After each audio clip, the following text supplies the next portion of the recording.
नमस्कार। Janaki FM 106 megahertz Janaki समाचार में अपने के स्वागत है। इस राजन से सुनल जाओ समाचार। एक नुका मुख्य समाचार।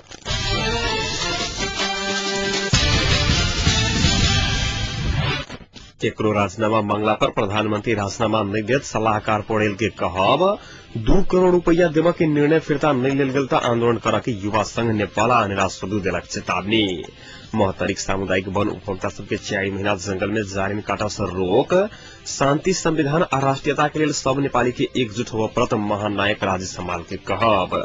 जेठ 14 गते भीतर कोनो हालत में संविधान नहीं बनब वैध के दावी। अधमसा जिला ननुपट्टी में विद्यालय के निजी लागत में प्रौढ़ शिक्षा संचालन।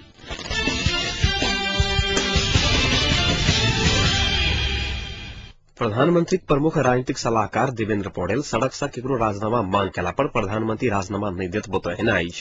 रिपोर्टर्स क्लब आय राजधानी में कहने साक्षात्कार में सलाहकार पौडेल प्रधानमंत्री के राजीनामा मांग केला पर अपने दलक वैध पक्ष सड़क आंदोलन के घोषणा क देश के फिर से द्वंद में धकेला के प्रयास भ रहल टिप्पणी केने छलाइत।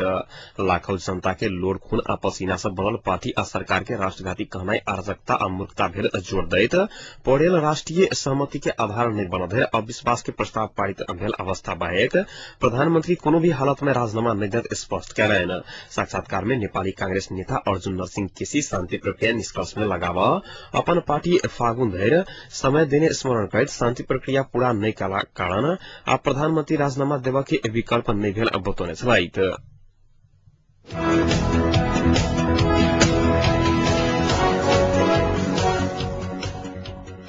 युवा संघ नेपाल अनेरा सोभियो माओवादी अध्यक्ष पुष्पकमल दाहाल पुत्र प्रकाश सम्मिलित सागरमाथा आरोहण टोली के 2 करोड़ रुपया देवा के निर्णय फिर्ता नहीं लेलक त आंदोलन करा के चेतावनी देलक आइछ। राजधानी काठमांडू में पत्रकार सम्मेलन का युवा संघ नेपाल अनेरा सोभियो प्रजन पुत्र के नया पारस के रूप में उदय कराव के प्रयत्न भ रहल दावी केने छल। अनेरा सोभियो के महासचिव किशोर विक्रम मल्ल सरकार राज्य के दुर्पिट मौज मस्ती के लिए प्रचंड पुत्र सहभागी सागरमाथा आरोहण टोली के 2 करोड़ रुपया देवा के केने निर्णय राष्ट्रघाती भेल आरोप लगने छलाइत। प्रचंड पुत्र प्रकाश दाहाल सम्मिलित टोली के 2 करोड़ देवा के निर्णय 24 घंटा भीतर फिर्ता नहीं लेल गेल त सशस्त्र संघर्ष करे के चेतावनी देने आइछ। पत्रकार सम्मेलन में युवा संघ नेपालक उपाध्यक्ष झप्पत रावल बाबूराम सरकार हत्या आतंक आ भ्रष्टाचार के ठेकेदार साबित भेल आरोप लगबैत प्रचंड पुत्र प्रकाश के 2 करोड़ देवा के निर्णय से नया समांत के उजागर भेल आरोप लगने छलाइत।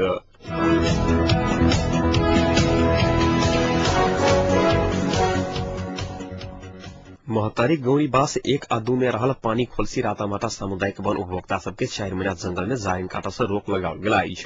सूखा मौसम में जंगल में आगि लगी होवा की संभावना भेला कारण फागुन 26 गते से आगामी जेठ 26 गते धरि जंगल में जारिन काटा के रोक लगाओल गेल समूहक अध्यक्ष बुद्धि सिंह तमाङ जानकारी देने छथि। मरिया सब जंगल में जाकर जथाभावी बीड़ी सिगरेट पी रहला कारण आगि लागल की संभावना भेला से एहन निर्णय कयल गेल तमाङ के कहब छलैन। समिति के निर्णय के व्यवस्था करे जंगल में जाकर जारिन काटि रहल 15 गोटे भरिया के जारिन समेत जब्त कयल गेल समिति जनौलक आइछ।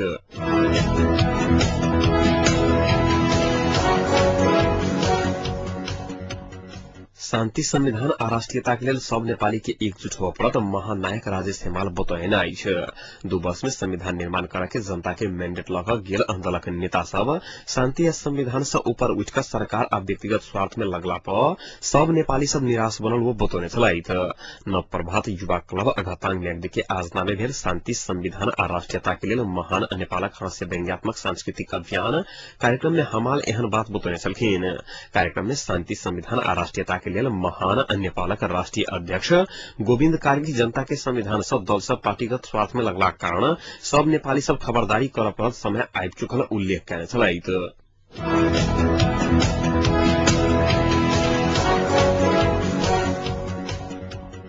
प्युठानक स्याली बांग प्रहरी चौकी में कार्यरत प्रहरी जवानक जनक बजा गाई के कन्या के रहस्यमय तरीका से मृत्यु भेल आइछ।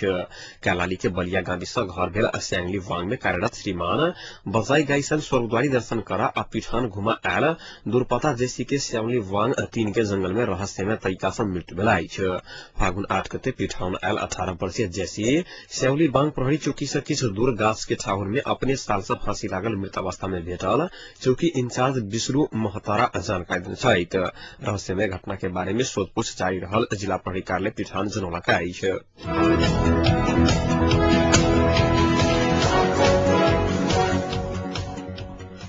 धनुषा जिल्ला ननुपथी में विद्यालय के निजी लागत में प्रौढ़ शिक्षा संचालन कयल गेल अछि।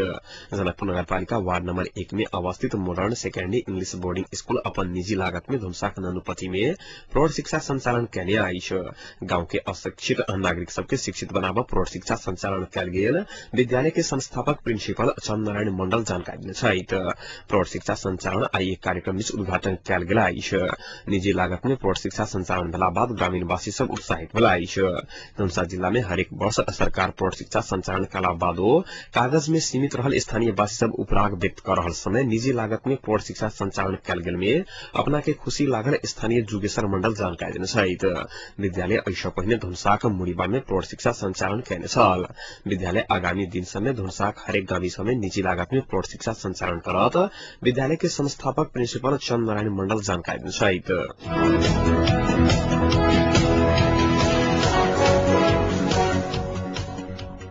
एकीकृत नेकपा माओवादी के वरिष्ठ उपाध्यक्ष मोहन वैद किरण जेठ 14 गते भीतर कोनो हालत में संविधान नहीं बन सकत दावा करना अछि। इच्छुक सांस्कृतिक प्रतिष्ठान आई जनकपुर में आयोजना कैने संहिता आ भाषा संबंधी विचार गोष्ठी में वरिष्ठ उपाध्यक्ष किरण आबा वाला संविधान के सौंदर्यता संहिता ऐसे उल्लेख करैत संहिता बिना के संविधान माओवादी के स्वीकार नहीं छै बतौने छलखिन। वैद पहचान के आधार पर संघ निर्माण करबा पर जोर देने छलैथ।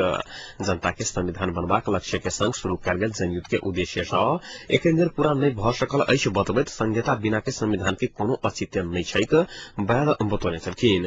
माओवादी सब दिन उपेक्षित सबके अधिकार प्राप्ति के लेल संघर्ष कैने आ नव संविधान में ई अधिकार उल्लेख नहीं होब धरि माओवादी एहि संविधान के स्वीकार नहीं करते हुनक कहब छलैन। माओवादी सत्ता कब्जा करके षड्यंत्र कर रहल अन्य दलक तरफ से आरोप लागि रहल समय में सत्ता कब्जा करके लक्ष्य माओवादी के नहीं छैक दावा करैत जातीय स्वायत्तता एवं जातीयता के आधार पर जनता के अधिकार संपन्न बनावा प्रमुख उद्देश्य रहल वैद के कहब छलैन। एक भाषा एक भेषक परंपरा के तोड़ैत नव संविधान में बहुभाषिक नीति अवलंबन करबा पर जोर देलैन आ मधेशवादी दल सब हिन्दी भाषा के संपर्क भाषा के रूप में मान्यता देवा के मांग कर रहल समय में हिन्दी मधेशक मातृभाषा नहीं छैक वैद टिप्पणी कयने छलैथ।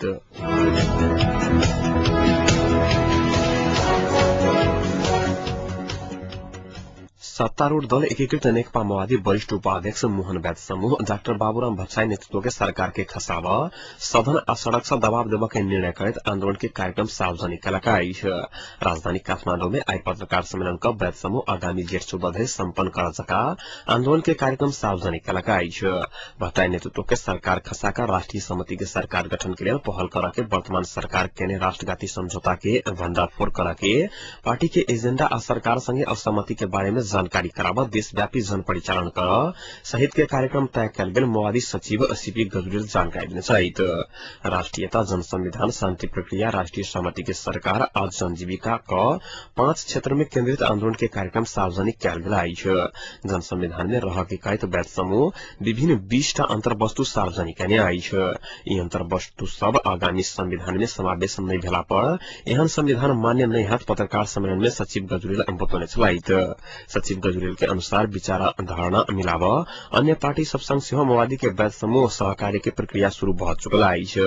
संयुक्त राष्ट्रीय जनसंकट समिति के पत्रकार सम्मेलन में नेता गजुरेल पार्टी के निर्णय के पालना नहीं कयला पर अपने पार्टी के नेतृत्व में बनल सरकार के विरोध में आंदोलन कर पड़ल बतौने छलखिन। मुदा पार्टी में आंदोलन तथा विवाद बढ़ला के बादो पार्टी नहीं फुटत सचिव गजुरेल के कथन छलैन।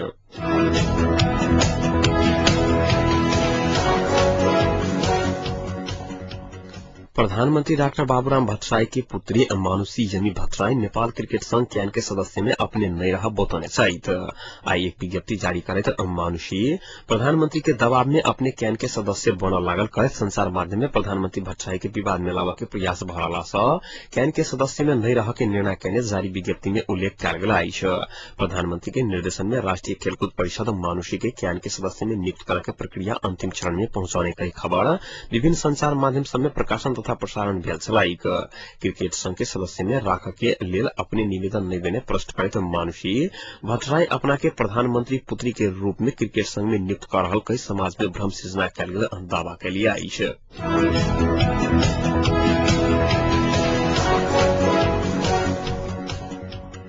चैत 7 गते से शुरू भ रहल एसएलसी परीक्षा के लेल महतरी में 22 टा परीक्षा केंद्र निर्धारण कयल गेल अछि। महतरी से 84 विद्यालय के 6000 370 गोटे विद्यार्थी सब एसएलसी परीक्षा में सहभागी होवा लागल आइछ। मोहतरी के 69टा सामुदायिक आ 15टा निजी विद्यालय के 6092 गोटे नियमित तरफ आ 225 गोटे विद्यार्थी सब आंशिक तरफ एसएलसी परीक्षा में सहभागी होवा लागल जिला शिक्षा अधिकारी निर्मल घिमिरे जानकारी दिन्छैत। प्रमुख जिला अधिकारी घिमिरे परीक्षा केन्द्र के सुरक्षा व्यवस्था के जिम्मेवारी संबंधित इलाका प्रहरी कार्यालय के देल गेल जानकारी दिनेछैत।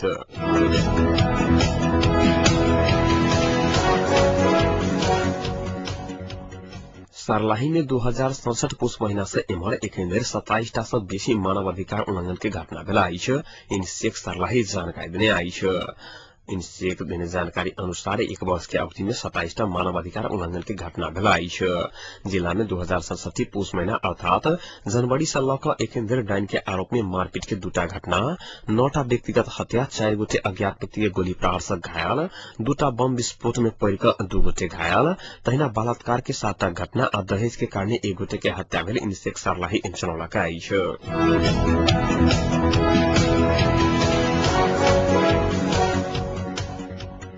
संघीय सद्भावना पार्टी के आगामी वैशाख 8, 9 आ 10 गते वीरगंज में होवा लागल प्रथम महाधिवेशन के लिए संघीय सद्भावना पार्टी सिराहा जिला के प्रत्येक क्षेत्र में 3 सदस्य क्षेत्रीय उप समिति गठन कर रहल आइछ। समिति साधारण सदस्य तथा सक्रिय सदस्य के सदस्यता वितरण क एकर विवरण चैत 15 गते भीतर पार्टी कार्यालय सिराहा में बुझाव लेल समिति के निर्देशन देल गेल। पार्टी के केंद्रीय उपाध्यक्ष तथा महाधिवेशन में पार्टी विधान परिमार्जन समिति के अध्यक्ष सुनील रोहित बतौने छैथ। जिला में भेल सदस्य के विवरण अलाक बाद जिला कार्य समिति सिराहा 7 दिन भीतर महाधिवेशन प्रतिनिधि के नियमावली केंद्र के पठावा के कार्यक्रम तय कयल गेल। जिला प्रतिनिधि राजकुमार महाराज जानकारी दिन्छैथ।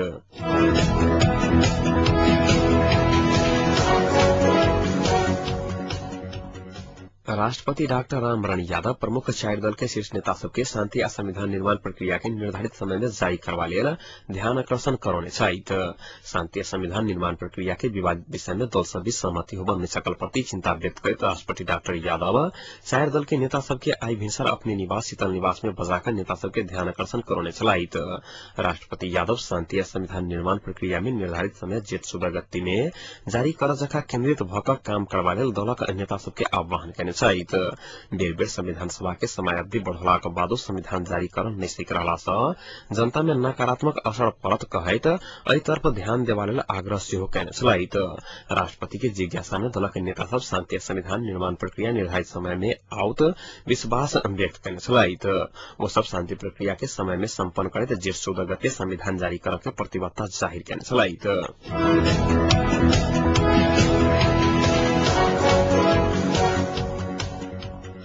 अब तापक्रम एखन लगभग तापक्रम 25 डिग्री सेल्सियस रहल छ।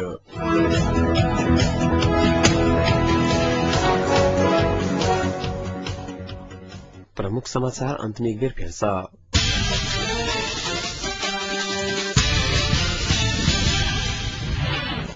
केकरो राजीनामा मंगला पर प्रधानमंत्री राजीनामा नहीं देत सलाहकार पौडेल के कहब 2 करोड़ रुपया देवा के निर्णय फिरता नहीं लेल गेल त आंदोलन करे के युवा संघ नेपाल आ अनेरा सुबी देलक चेतावनी। मोहतारिक सामुदायिक वन उपभोक्ता सबके 4 महीना जंगल में जारिन काटे से लगाओल गेल रोक शांति संविधान आ राष्ट्रीयता के लेल सब नेपाली सबके एकजुट होब पड़त महानायक राजे समाल के कहब। जेठ 14 गते भीतर कोनो हालत में संविधान नहीं हात वैध के दावी। धनुषा जिला के ननुपट्टी में विद्यालय के निजी लागत में प्रौढ़ शिक्षा संचालन।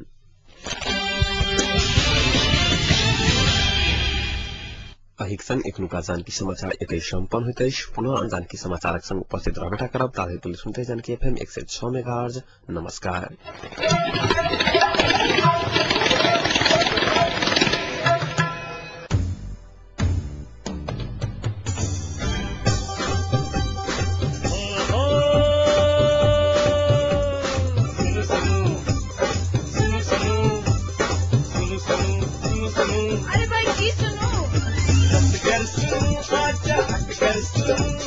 पल पल के खबर घर फैसल सुन